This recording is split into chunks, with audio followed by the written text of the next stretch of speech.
kagin kay kisalan padi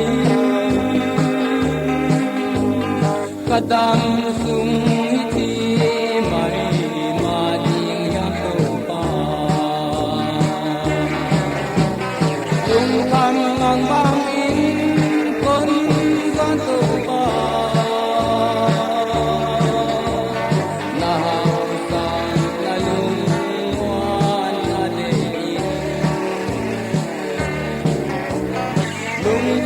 ang bangin kon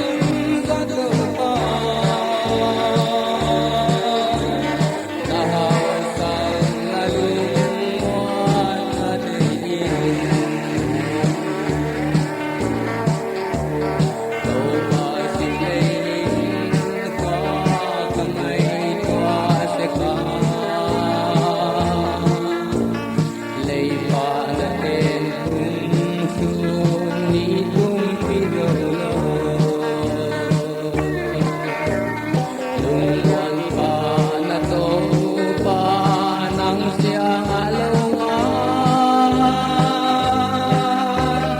simlei dung lebay amel muningono sailan kon oy di o Toupa kinti isang laban kadamna sailan kon oy di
lungkam bang bangin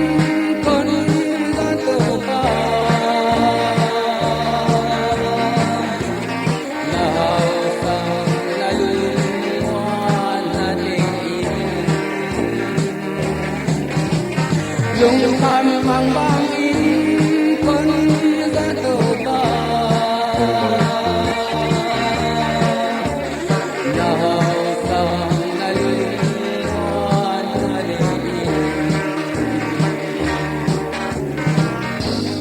kailan kon oy di mo Toupa kinti isang laban kadamna kailan